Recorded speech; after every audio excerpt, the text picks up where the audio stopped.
Politics without allegiance. You're listening to Good Politics with Dr. Wilson and Adam Whiteman. All right, and we're back. We had quite a few things there in the last segment. Lots of really interesting stuff. Still has my mind spinning. Yeah. Let's stay with this. We got some things we want to do. What I want to do right now in this segment is I want you to understand what a framework is. Sometimes you ask me that. What is a framework? Yeah. A framework is where what you have are facts occurring. Trump making this phone call, and then people will present it in a narrative frame. And there are two out there on this impeachment. The most popular one is Trump is getting dirt on his opponent from a foreign government. That is a frame. The counter frame is that he's getting truth about a conflict of interest that is clearly relevant in the democracy that's going on. So the question is whether he's like Detective Columbo discovering a truth that's needed for exposure versus whether he's cheating. Okay, so these are what frames are. Now, what I want to do is...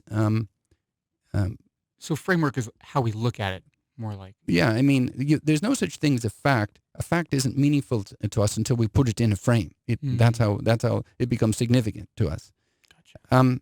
What I want to do is begin by looking at the frame that appears to be losing in this. Everyone understands the narrative that he's getting dirt on an opponent. That's easily understandable. That's why they're impeaching him. But what I want to do is look a little bit at what this other framework is about. And to do that, I want to look at a fellow by the name of Shokin, Victor Shokin. Can you put his picture up on the obviously can't see it on the radio, but then in the video we could have his picture up there. Now, we've got Shokin up. Now, this is the former prosecutor in Ukraine, and he was the one who was ousted.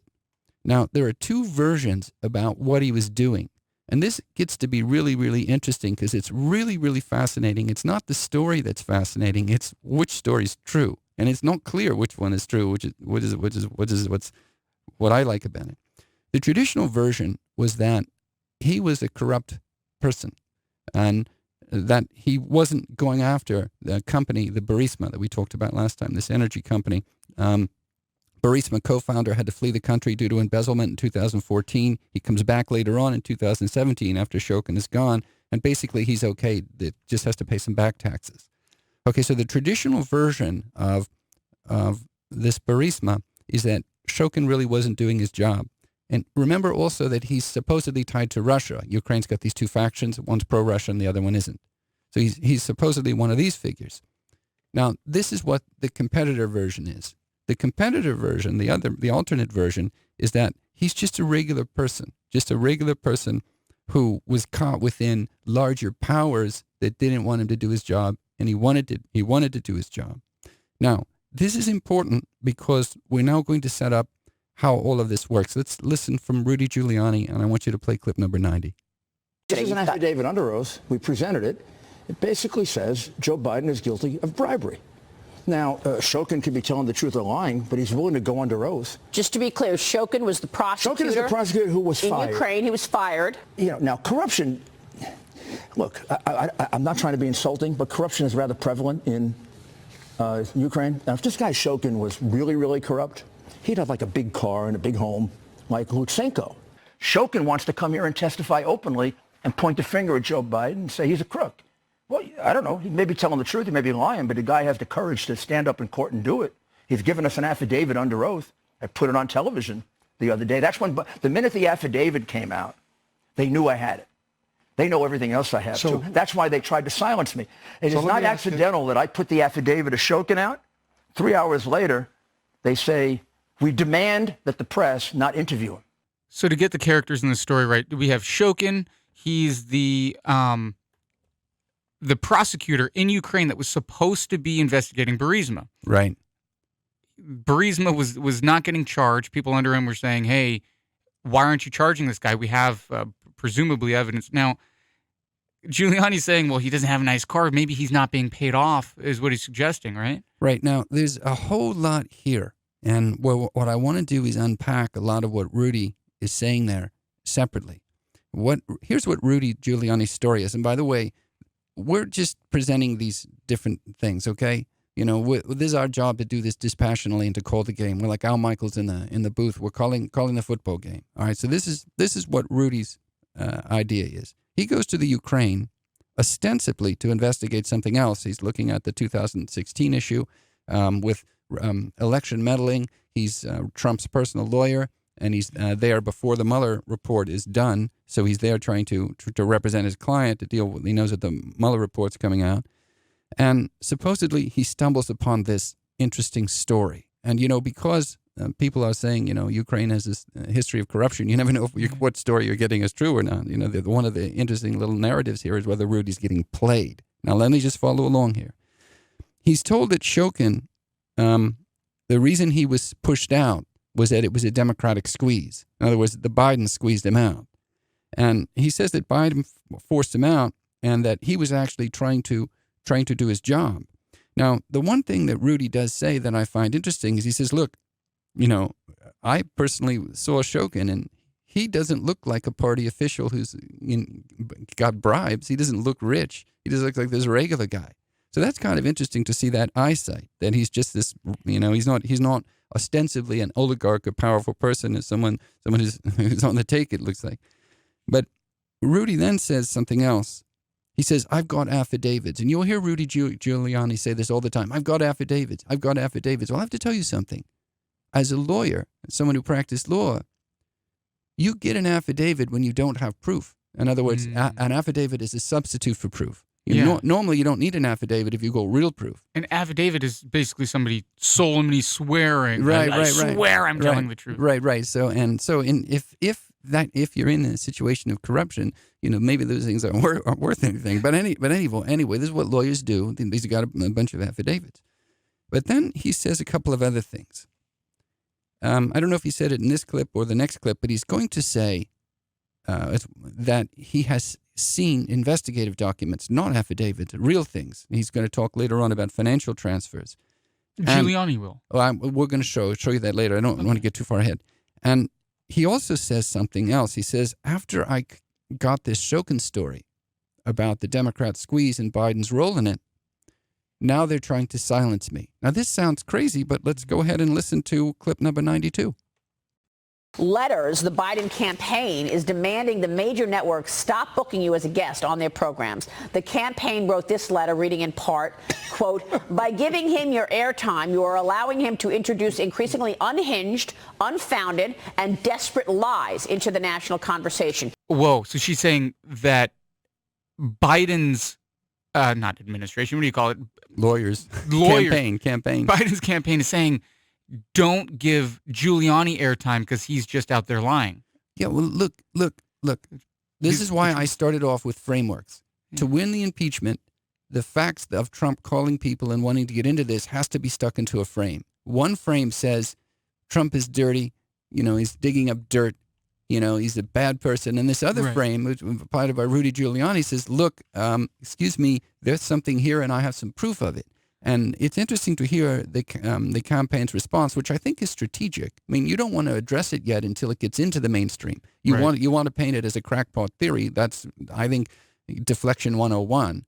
Okay, but so this is what you have going on.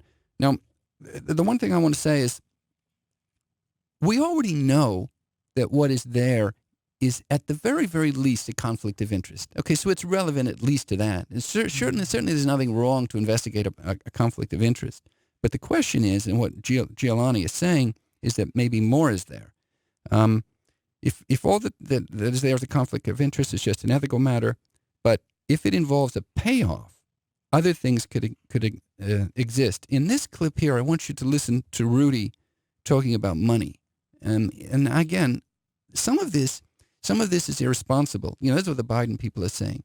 Why are you putting this out there? Why even talk about it? If it's false, it's terribly, terribly irresponsible for me to say this. But here's the thing. Giuliani is saying this, and he's saying he's got evidence of it. So listen to him, and listen to him say what he has. This is on clip number 91.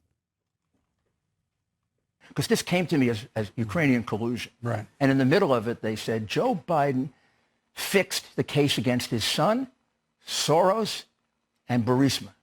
Right. And the They said, what do you mean he fixed the case? He said, oh, come on, you know, everybody in Ukraine knows. Didn't you see that interview? I said, no, I never saw that interview.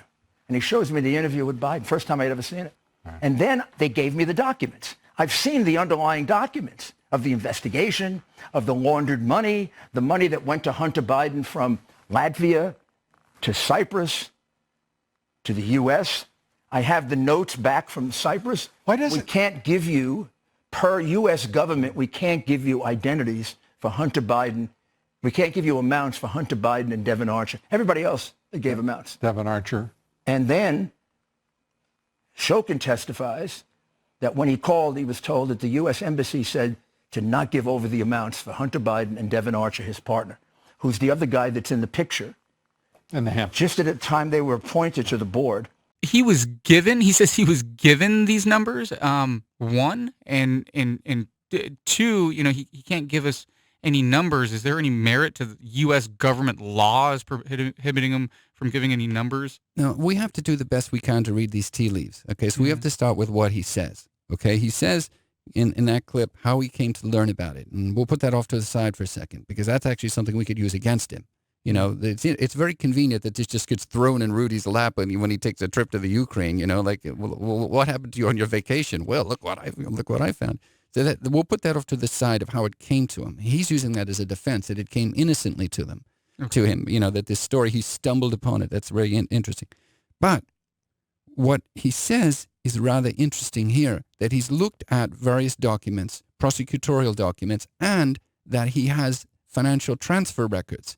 And he's trying to pursue these financial transfer records. And he's speaking of payments that go through various countries, the suggestion being that's the way you do it to kind of keep it laundered. I don't want to use the word laundered. That's the way you do it to keep it cloudy. Yeah. Okay, so it goes to the various countries, and then he asks for how much Biden got, Biden's son, and he's blocked on that. He can't get that. That's presumably why when Trump says, "Hey, I want you to look into this," presumably I assume it's one of the things he wants to look into is what that number was and when it was sent, where the wire was sent, because the narrative being given to Rudy is that this was a payoff, that he was squeezed. In other words, it would go like this: the prosecutor got squeezed and somebody got paid. That's the argument. Now you know how this works. First of all, again, we want to be very fair, so we're going to put on our fairness hat right now. I'm on video. You can't see the hat, but you have to pretend I got a fairness hat. Here's the fairness hat. First of all, when you work on a big company, you're going to get paid, and sometimes lawyers have something called a retainer. This guy Hunter Biden's a lawyer, so that maybe that's just his retainer fee. And so one of the things about powerful people, and Trump is included in this, they know how to do things legally. Right. So this could be legally explained, but it still looks bad. And the whole point is that it looks bad. The other thing in the fairness hat is I want to say this, and this is the thing I pushed off to the side. I want to talk about now. I just have this strange. I don't know. Am I the only one who sees it strange that this narrative? Rudy walked to the Ukraine one day and he stumbled upon something. Yeah. The question is whether he's getting played. One of the interesting. If we want to get conspiratorial, we're not supposed to. What if the Russian connection here is making this thesis up about Biden and is duping Rudy, giving him something, giving him almost and whether false or true information. Right, he's giving him a story, and they probably know how to do a story. They say, well, listen, just give him an affidavit. Then there's a lawyer who's going to start running with the affidavit. He's like, I got an affidavit. Wouldn't he want this story? I mean, this is something arguably of value, not to get into the campaign contribution stuff, but the question that in all of these Ukraine matters, and there's always this issue of what the ultimate truth is and whether someone's getting played, and that this is, and again, I have no evidence one way or the other. My point to you only on this show today is to tell you what the difference between what a framework is. There's two battling narratives that Trump is colluding with foreigners to try to get dirt in an election because he can't win the election himself. He's cheating. And then there's this other narrative that says, look, this is worthy of being investigated, and all we're trying to do is get relevant documents to show the public about suspicious payments. At the very least, we've got conflict of interest, and it is perfectly legitimate to to look into that. I mean, Trump's getting looked into to everything. Why can't this be looked into? So these are the two different things. Now, oh yes, let's do this one. The one thing that I find rather difficult here, and again, this really bothers me. Let's listen to Biden's response. Biden is now getting asked questions about this, and I have to tell you, he's not doing all that well. Play clip number 93. But look, there is zero evidence of any assertion being made.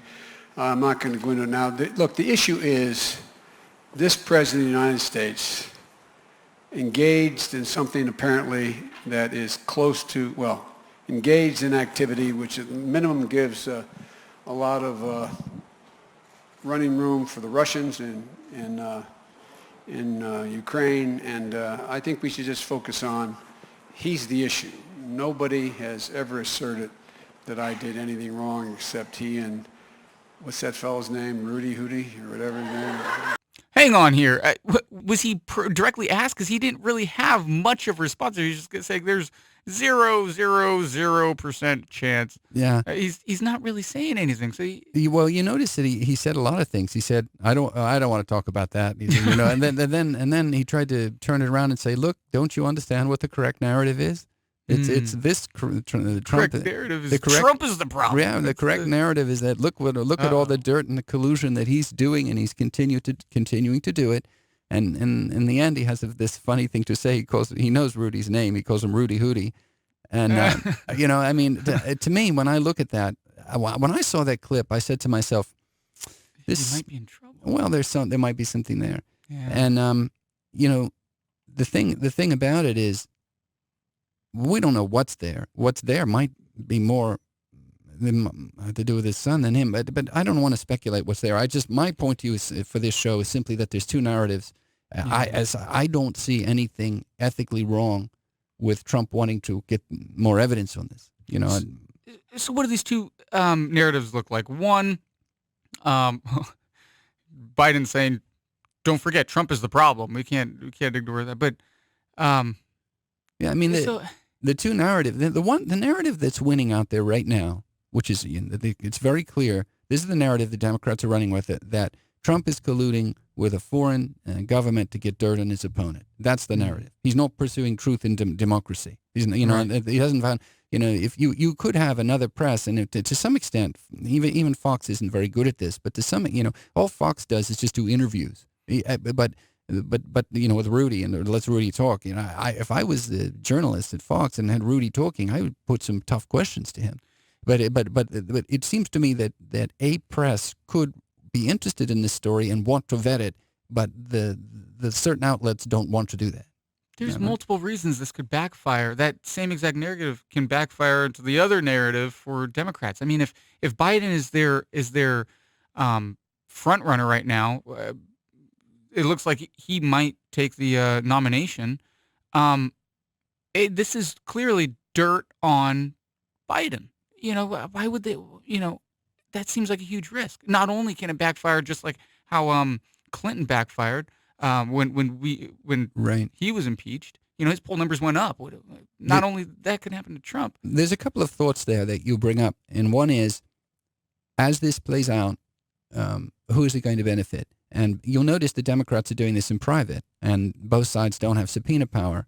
So what they want, basically, it looks like the Democrats want to run with the narrative that the phone call is proof that he's doing something egregious here, and they're going to rush and get a vote. They're already vote counting, and I assume it's going to go into the Senate, and that we assume that nothing's going to happen there. And then they will have accomplished what their objective was. I call it besmirchment or besmeachment. I think we made up a name for it. Let's take a quick break. The more you listen, the more you know. This is Good Politics with Dr. Wilson and Adam Whiteman.